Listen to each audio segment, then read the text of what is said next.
Hello YouTube, it's your girl Floyd Fan since 2000, doing another Love and Hip Hop review, Season 2, Episode 13, entitled Up in Flames. Starts off with Rashida going to Mimi to talk about Kirk and this whack situation, which I'm starting to believe is fake now. She's just talking to her about how Kirk just turned up and went to this cabin. All these chicks was all on him, and how she don't know what to do because she pregnant. She think it's her fault. And he go, Mimi, it ain't your fault. I went through the same thing with Stevie. They all the same. It ain't your fault. You shouldn't do that. It ain't your fault. Let me talk to him. I talk to him. And then Rashida again goes to her mother. It's like, I just can't believe this situation happening, blah, blah, blah, this. I'm thinking about going to a lawyer to talk about, starting to get a divorce. And Rashida mom just like, has it gotten to be that bad? It's like, yes, he cheating on her while she's pregnant. That's as bad as it should get before you decide to just go ahead and get a divorce. So, next thing you know, her mother outside, and Kirk shows up popping wheelies on his motorcycle, and then he comes. You like, what you doing here? He's like, I'm just here to patch up my relationship with Rashida. And she goes, okay, I'm going to patch it up. And when he's leaving, he parks his bike behind her car, and she's like, okay, you're going to patch it up. She just starts backing into it, rolling his motorcycle over. Then she goes forward to roll it over some more.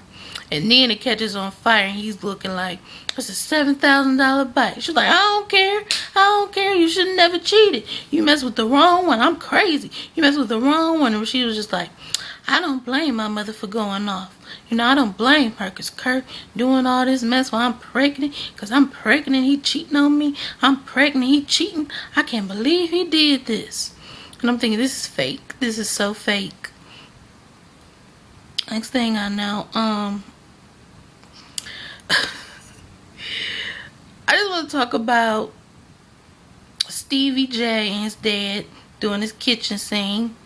And Stevie J said he had to take care of his father because he had prostate cancer. And I'm like, prostate? I'm like, I hope that's your future, Stevie. And I even tweeted that if you follow me. I said, I hope that's your future. Jocelyn walks in and was like, what's up, Poppy? What's up? I've been telling your son Stevie that, we need to go ahead and do this, that I want to spend the rest of my life with him, I want to do all this. He was like, well, you just gotta kind of keep staying on him, if you want to marry him, you gotta stay on him, just stay on him. And then, they eat together and everything, and Stevie in his confessional goes, well, I hear Jocelyn, but I don't know if I'm ready to commit fully for the rest of our life. A long time. And then she goes to the jeweler to get a ring size to propose to him, I think, just like Chrissy did. And her and K Michelle meet up. They have a drink. She's like, I like you. You're like, I like you too, girl. Like, yeah, let's go to Carly Red's get together. She have a little performance thing, and they go and they see her, and Jocelyn is hating as usual. I understand Carly Red, she needs some work, but Jocelyn is in the same boat. She can't talk about anybody.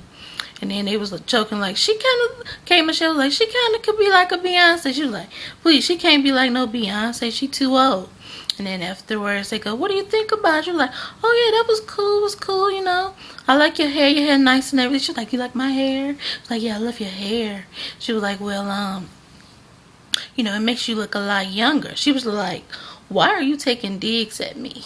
She was like, I'm not taking digs. It ain't my fault that you old. It ain't my fault that you old. She was just like, you taking digs. I'm not trying to take digs at you. I thought we were going to be grown, and now you trying to take digs at me. And then her and Jocelyn get into it, and they walk off, and her and K Michelle walk off. And I'm thinking, if they ever have a spin-off show, I would probably watch it. Because they seem like they just off the hook. Anyway, what else I want to talk about? Rashida's husband, Kurt, goes to see Mimi. And she kind of just talks to him as like, what's going on with you and Rashida?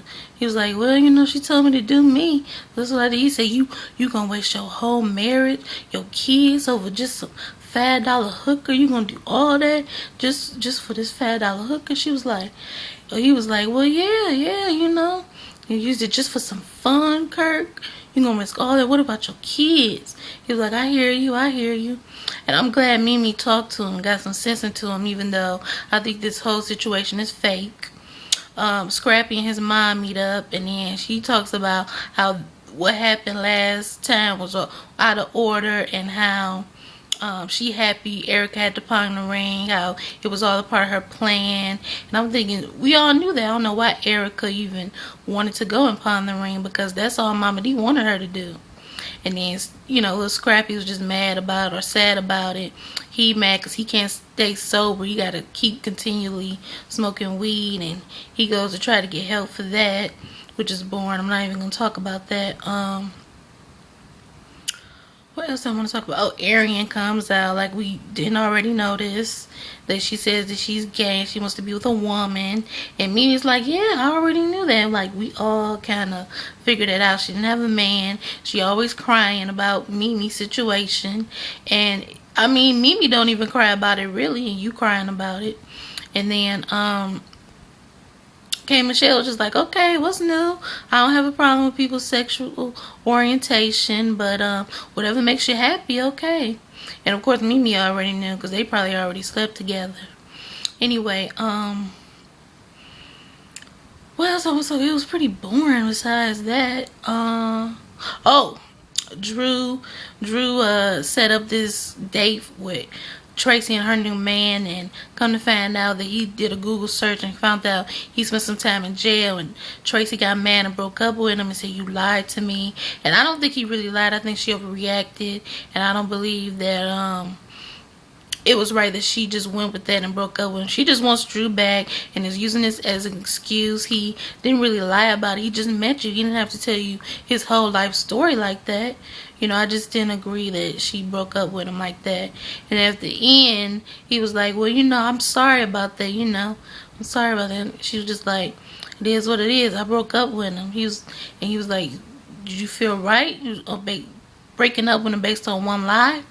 And she was like, well, yeah, because one lie can accumulate to as many, and I end up being in a situation like me and you. He was like, yeah, because I slept around on you when you were pregnant. And she just starts to cry, and it's like, you've been saying this for a while. Now that he admits it, you want to cry like you didn't already know that. Anyway, I think that's it.